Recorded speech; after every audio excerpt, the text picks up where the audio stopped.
ज़दारो कुछ देर को अपने जहनों को ज़रा करबला ले चलिए। मैंने कल की मजलिस में ये कहा था कि 4 बुक्का गुज़रे हैं तारीख़ में जिन्होंने सबसे ज़्यादा गिरिया किया है। हज़रत आदम, हज़रत याकूब, हज़रत ज़हरा, और चौथे बुक्का का नाम ज़ैनुल आबिदीन। अल्लाहु अकबर।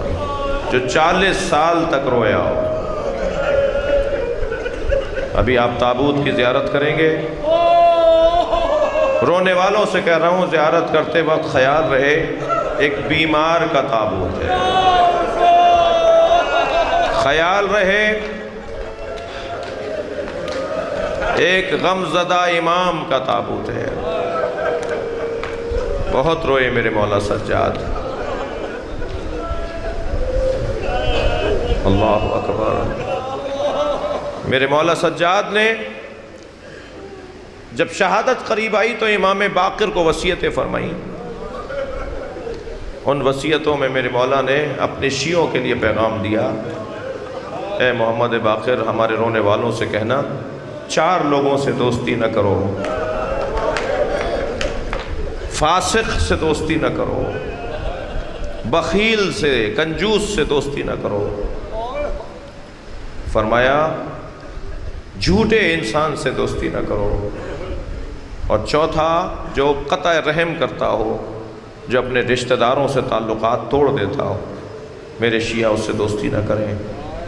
मैं इस मजमे में बैठे हुए आप सबको इमाम सज्जाद का वास्ता देता हूँ।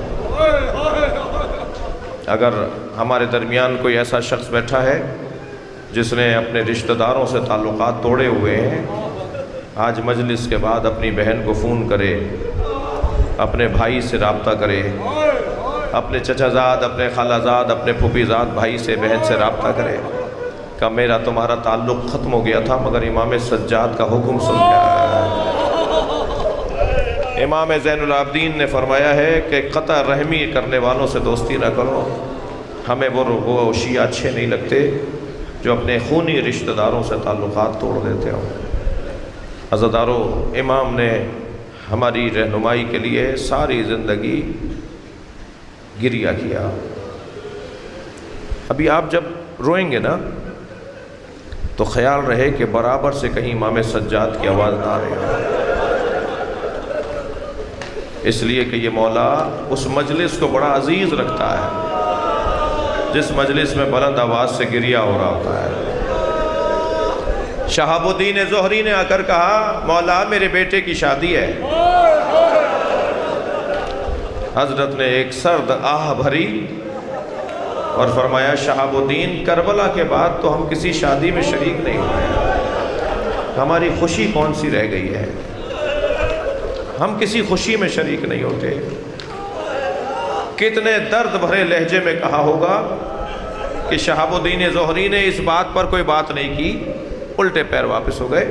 कुछ देर के बाद लौटे तो कहने लगे, मौला मैंने शादी से पहले आपके बाबा हुसैन की मजलिस का इंतज़ार किया। मौला मैंने आपके बाबा हुसैन के मरसिए का इंतज़ाम किया है। इमाम ने फरमाया, शहाबुद्दीन अब हम ज़रूर आएंगे। अल्लाहु अकबर। जिन घरों में मजलिस होती है ना, आरज़ू है इमाम सज्जाद की। एक और गुजारिश करता हुआ गुजरूं, 2 महीने 8 दिन तक आप अज़ादारी करेंगे, एक दिन सही घर में मजलिस ज़रूर करें। कम से कम एक मजलिस अपने घर में ज़रूर करें। अगर ज़्यादा लोग नहीं हैं, 5 लोगों को लेके बैठ जाएं, एक मरसिया पढ़ लें, एक नौहा पढ़ लें, सीने पे हाथ मार लें, आंखों में आंसू ले आए। जिन घरों में मजलिसें होती हैं ना, वो आरज़ू है घर जनाब ज़ैनब का, वो घर आरज़ू है जनाब इमाम सज्जाद का। शहाबुद्दीन अब हम ज़रूर आएंगे तुम्हारे बेटे की शादी में। मेरे मौला सज्जाद तशरीफ़ फरमाए मसनद में शादी शहाबुद्दीन ज़ोहरी ने, और मरसिया पढ़ाने के लिए फ़रज़दक़ को बुला लिया। और जब मरसिया होने लगा ना तो शहाबुद्दीन कहते हैं सारे सहाबा रो रहे थे, सहाबी भी थे, ताबईन भी थे। मैं भी गर्दन झुकाए हुसैन पे रो रहा था। इमाम सज्जाद के रोने की आवाज़ें भी आ रही थी। मरसिया मुकम्मल हुआ तो मैंने गर्दन उठा के सबसे पहले वहाँ देखा जहाँ इमाम सज्जाद बैठे थे। मैंने क्या देखा, हज़रत अपनी जगह पे नहीं है। मुझे तशवीश हुई कि हज़रत कहाँ चले गए। मैं खड़ा हुआ ढूंढने के लिए तो क्या देखा, सफ़े न्याल में जहाँ नालेने उतरी हुई थी ना, वहाँ इमाम बैठे हुए हैं। मैंने जाकर कहा, मौला मैंने तो आपको मसनद पर बिठाया था, मैंने तो आपकी जगह बैठने की अलहदा बनाई थी। फरमान लगे, शहाबुद्दीन जो हम देख रहे हैं वो तुम नहीं देख रहे हैं। शहाबुद्दीन इस मजलिस में रसूलुल्लाह आए हुए हैं। अजर कमल अल्लाह, अजर कमल अल्लाह। शहाबुद्दीन इस मजलिस में मेरी दादी ज़हरा आई हुई है। अल्लामा नक्कन साहब फरमाते हैं, फ़ी यदिहा खिरक़तुन, जब बीबी मजलिस में आती है ना, बीबी ज़हरा के हाथ में एक रुमाल होता है। तो सुम्मू दुमू अलबाकीन, जनाब ज़हरा रोने वालों के आंसुओं को उस रुमाल में जमा करती है। आवाज़ों को आज़ाद करेंगे। जिन्हें रोना आ रहा है, जिन्हें रोना नहीं आ रहा वो आंसू मांगे। या अल्लाह, हुसैन पे गिरने वाला आंसू, हुसैन के नाम पर बहने वाला आंसू मुझे अता फरमा। क्या मजलूमियत है कि हज़रत इमाम रिज़ा फरमा रहे हैं, यब्न शबीब, जब ज़माने की परेशानियाँ, दुनिया की उलझनें तुम्हारा घेरा तंग करने लगें, तुम्हें परेशानियाँ बढ़ने लगें, तो ए इब्ने शबीब, गम दुनिया में न रोना, मेरे जद हुसैन की मजलिस कर लेना। जब परेशानियाँ बढ़े ना तो मजलिस कर लेना। फब के ले लो हुसैन, मेरे जद पे रो लेना। अल्लाह अकबर। मेरे मौला 40 साल तक रोते रहे। अज़ादारों, पानी आता था ना तो हज़रत पानी को देख के पहले रोते थे। पानी लाने वाला कहता था, मौला मैंने आपको तकलीफ़ पहुंचाई? फरमाते थे, नहीं, तुमने मुझे तकलीफ़ नहीं दी। मौला पानी को देख के रो रहे। फरमाते थे, जब भी पानी को देखता हूँ मुझे याद आता है मेरा बाबा हुसैन भाई अली असगर के लिए कौम अश्किया से पानी मांग रहा। अजर कमल अल्लाह, अजर कमल अल्लाह। मुझे जल्दी नहीं है, फुर्सत देना है। शहादत की मजलिस है, ताबूत की ज़ियारत है। अज़ादारों, मेरे मौला सज्जाद जब खाने को देखते थे ना तो रोते थे। खाना रखने वाला या कनीज़ कहती थी, मौला मैंने आपको तकलीफ़ पहुंचाई? फरमाया, नहीं, मुझे याद आ रहा है मेरी फूफी ज़ैनब बैठ के नमाज़ पढ़ रही थी। मैंने पूछा, फूफी अम्मा आप आलिमा या गैर मुअल्लमा हैं, आप बैठ के नमाज को पढ़ रही हैं? फरमाने लगी, ज़ैनुल आबिदीन, खाना इतना कम होता है, मैं अपने हिस्से का खाना बच्चों में बांट देती। बताओ कब तक मैं बगैर खाए रहूंगी? अजर कमल अल्लाह, अजर कमल अल्लाह। खुदा किसी गम में न रुलाए। जब बाजार में निकलते थे ना इमाम, कसाई गोश्त पे कपड़ा डाल देता था। खरीदने वाला पूछता था, तुमने गोश्त पे कपड़ा क्यों डाल दिया? तो कहता था, वो देखो ज़ैनुल आबिदीन आ रहे हैं, वो गोश्त को देख कर रोएंगे। एक दफ़ा पूछने वाले ने पूछा, मौला आप गोश्त को देख के रोते क्यों हैं? फरमाने लगे, करबला में गोश्त के टुकड़े बिखरे हुए याद आ जाते। अजर कमल अल्लाह। अजब नहीं, इमाम सज्जाद को कासिम का लाशा याद आता। सुनेंगे अज़ादारों, अजब नहीं, इमाम सज्जाद को मौला अब्बास का लाशा याद आता। इसलिए कि मख्तल का जुमला ये है, जब हुसैन मौला अब्बास का लाशा छोड़ कर चले गए ना, क्योंकि हज़रत अब्बास की वसीयत थी, मौला मेरा लाशा ना उठाइएगा, तो यजीदी लश्कर में एक बात गश्त करने लगी कि अब्बास अभी जिंदा है, अब्बास उठ के बैठेगा। तो 100 तलवार बरदार जालिम चले और मौला के बदन मुबारक पर इतनी ज़रबें मारी कि जब इमाम सज्जाद ने लाशा उठाया ना तो लाशा ढलक जाता था। اللہ اکبر. اللہ آپ کو جناب سکینہ کی قبر کی زیارت عطا فرمائے. جب آپ شام جائیں نا تو ذرا دیکھیے گا جتنی بڑی قبر جناب سکینہ کی ہے، مولا عباس کی اصلی قبر بھی اتنی ہی سی ہے. جس کا قد اتنا بڑا تھا، جس کا قد اتنا اونچا تھا، اس کی قبر اتنی چھوٹی کیوں ہے؟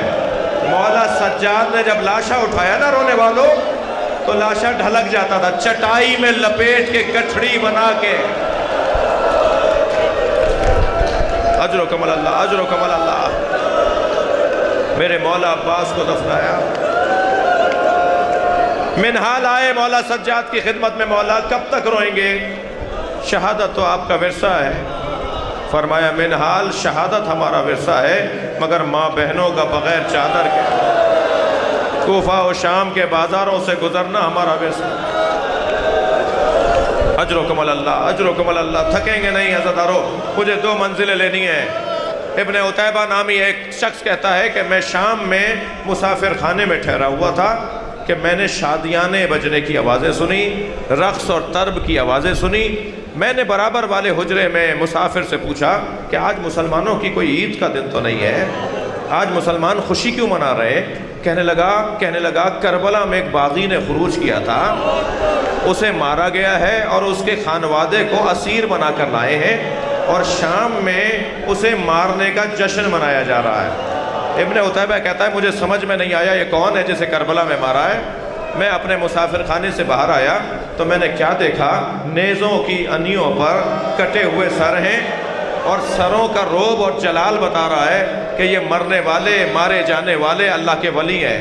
پھر میری نگاہ گئی کہ کچھ مخدرات ہیں، کچھ بیویاں ہیں جن کے سروں پہ چادریں نہیں ہیں، مگر ان کی زبان پر مسلسل تسبیح کے جملے ہیں، شکر کے جملے ہیں، وہ اللہ کو یاد کر رہی ہیں. میں نے سمجھ لیا کہ یہ معمولی لوگ نہیں ہیں. یکا یک میری نگاہ گئی کہ ایک بیمار اور ناتوان ہے جو ہاتھوں میں ہتھکڑیاں، پیروں میں بیڑیاں، گردن جھکائے آگے آگے چل رہا ہے. میں ان کے قریب گیا. میں نے کہا تم نے کیا کیا تھا کربلا میں؟ تم نے کون سا جرم کیا تھا جو کربلا میں تمہیں مار دیا گیا؟ تو انہوں نے گردن اٹھا کے مجھے دیکھا اور کہا ابن عتیبہ تم تو شام کے رہنے والے نہیں ہو. وہ کہتا ہے میرے ہاتھ پیر کانپنے لگے. یہ میرے نام سے مجھے جانتے ہیں، یہ مجھے نام لے کر پکار رہے ہیں. میں نے کہا آپ کون ہیں؟ کہا میں علی ابن الحسین زین العابدین. میرے ہاتھ کانپ گئے، میرے پیر کانپنے لگے. مولا حسین کہاں ہے؟ کہا وہ جو نیزے کی انی پہ قرآن کی تلاوت سر کر رہا، وہ مولا حسین کا سر ہے.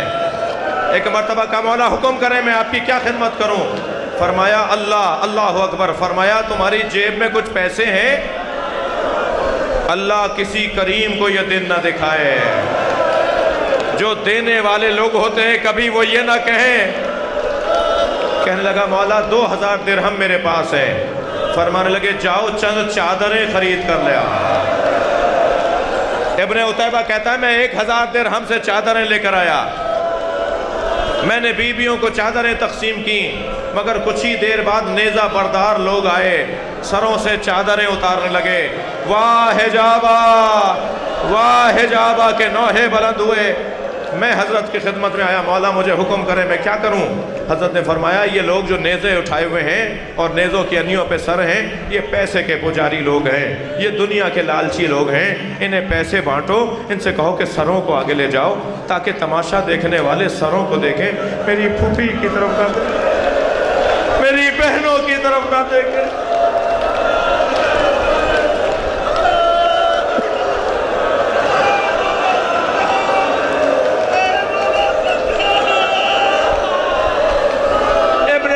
کہتا ہے میں نے کچھ لوگوں کو آگے بڑھایا، کچھ سر آگے گئے، کچھ سر آگے نہیں گئے.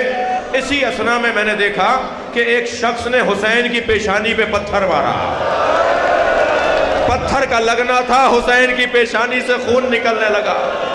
میں نے تلوار نکالی، اب مجھ سے برداشت نہیں ہوا.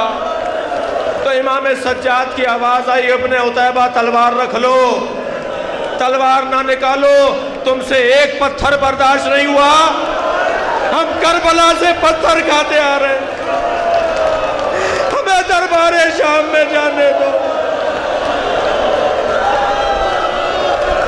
اجر و کمل اللہ.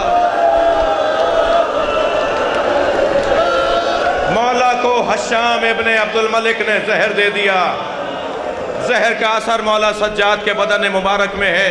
امام محمد باقر کو بلا کر کہا باقر کچھ وصیتیں سن لو، اور اے میرے لال یہ بتاؤ تم کربلا میں کتنے برس کے تھے؟ امام باقر نے فرمایا بابا میں 3 سال کا تھا. فرمایا تمہیں یاد ہے کربلا میں کیا ہوا؟ اب مولا کی شہادت قریب ہے، امام محمد باقر سے مصائب سن رہے ہیں. بتاؤ تم نے کربلا میں کیا دیکھا؟ فرمایا بابا میں نے دیکھا دادا حسین علی اصغر کا لاشا لائے. بابا میں نے دیکھا دادا حسین علی اکبر کا لاشا لائے. بابا میں نے نوکے سنا پر دادا حسین کا سر دیکھا. بس یہ جملہ کہا اور آخری جملے پر امام سجاد کی روح پرواز کر گئی. امام زارو قطار رو رہے ہیں. امام باقر فرماتے ہیں بابا میں نے دیکھا دادی زینب کے سر سے چادر. آواز آئی انا للہ